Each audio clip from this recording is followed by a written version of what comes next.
It still blows my mind that this film, despite having barely any marketing promotion, pretty much like Disney and Pixar's Elio, still managed to climb to the top. Hey, what's up guys? Alan here. Welcome to another episode of Thoughts on This, where I speak on my thoughts.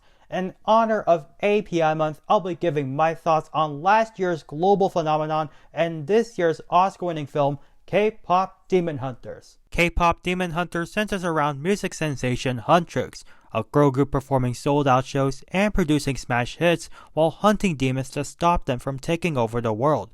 The film is directed by Maggie Kang and Chris Appelins and stars Arden Cho, Mei Hong, Jae-young Yoo, An Hyo-sup, Daniel Dae Kim, Lee Byung-hun, and Ken Jeong, while Andrew Choi, EJ, Audrey Nuna, and Ray Ami provide the singing voices. The film was released on Netflix last June and took the world by storm, dominating the Billboard Hot 100 chart and taking home multiple Oscars this year. Now, what did I think about this film? I think the bigger question is, what else is there to say about this film? I mean, I don't think there are any more words to describe what has already been said or how much I love this film, other than it was an absolute spectacle. Like, I adored this film. It's funny, mesmerizing, inspiring, and just fun in general. And I don't think I've ever seen an animated film reach this caliber of success since Encanto, which is insane to me. Everything about it, from the music, visuals, the cast, and the overall message, is what made it a fantastic film.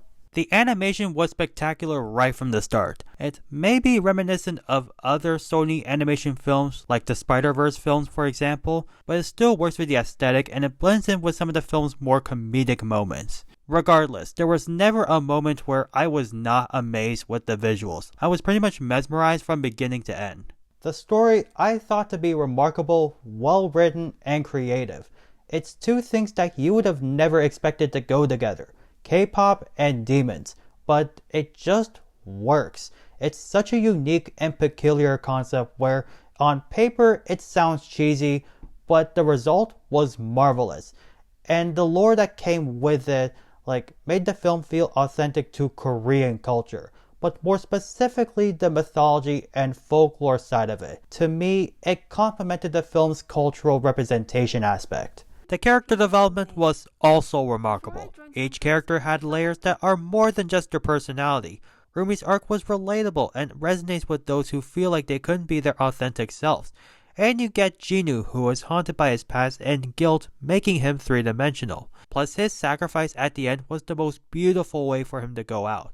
Overall, just a well-written character that added the necessary emotional weight. As for the rest of the characters, they all brought something to the table. Mira and Zoe are just as likable. They're loyal, down-to-earth, and added to the comedic relief despite their contrasting personalities. Bobby definitely added that comedic relief. His role might have been small, but he still owned every second he was on screen. Celine was a compelling character that was in the in-between, where you hate her, but at the same time you kinda sympathize with her a bit. Everyone else, even though some of them had minor roles, added something unique to the film. The performances from the cast definitely help elevate the characters' personalities and overall feel for the film. The speaking voices of Huntrix, Arden, Mei, and Jae-young do not get as much recognition as the singing voices. They are criminally underrated. Those three were charismatic and made their characters distinct and unique in their own way while still having the strong chemistry with each other. As much as I love EJ, Audrey, and Ray, those three deserve their flowers. Ken Jeong was as funny as always. His character might have not been a huge factor in the story, but he stole the show every time he was on screen. An Hyo-sup did a great job in bringing the intimidating, vulnerability, and slick personality when voicing Jinu, and his singing voice Andrew Choi equally did amazing. Everyone was perfectly casted, and the fact that it was mainly an all-Asian cast made this even better. The soundtrack was phenomenal. It's what essentially made the film had its own identity and distinct from other animated films. Each song tied into the story, character arcs, and the themes and message. The fact that it is K-pop is what made this film and soundtrack extraordinary and stand out from any other Sony animated films and other animated films out there. And if you're looking to get into K-pop, watch this film and listen to the soundtrack, because for me, I am not a diehard K-pop fan, but I genuinely love the soundtrack and this film, and I've listened to every single song from beginning to end, and I never got sick of it. It's catchy and just highly contagious. Like, I can go on and on. Golden is without a doubt the best song. The vocals and harmonies from EJ, Audrey, and Ray were captivating, and the memorable chorus made it for the catchy earworm that it is. And how it catapulted all the way to the top of the Billboard charts and became the first K-pop song to win an Oscar is impressive. It was well deserved of that accolade. Although I wish the Academy didn't cut off their speech, which to me I found baffling and disrespectful. But regardless, it deserved every recognition it got. My personal favorites are How It's Done, Soda Pop, and Takedown. How It's Done was a great opening song that helped set the tone and feel for the rest of the soundtrack. It was also a great way to introduce Huntrix by giving us a taste of who they are. Soda Pop is a catchy, dreamy, and happy song that is reminiscent of BTS, which I sorta thought it was, not gonna lie. It's the type of song that makes you want to get up and dance and try to sing along to. Takedown to me feels like the ultimate Huntrix song. It's fierce, empowering, and it complements their fight scenes. Plus the rapping and stellar vocals blended together beautifully. Your Idol has to be one of the darkest K-pop songs I've ever heard. It was haunting, but still a head-bopping jam. The song suits Queen Ma and the other demon and evil characters. Free was one of the more underrated songs in my opinion. Hearing Andrew and AJ sing together was breathtaking. It was a beautiful, dreamy duet between two opposites that, when put together, they create something magical. What it sounds like is definitely underrated, and low-key, it's better than Golden.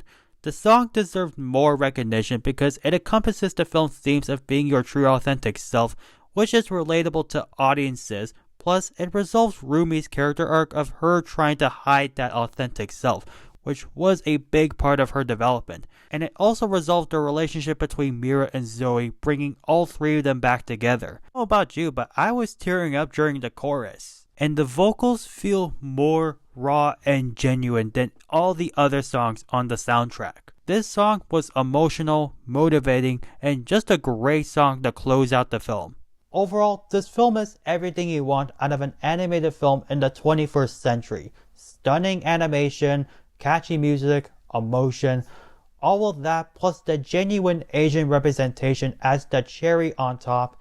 This film has checked off all the boxes on all of those qualities. This is a film that is not only appealing to the Asian demographic or K-pop fans, but fans from the entire world, whether they love animation, music, or lighthearted films.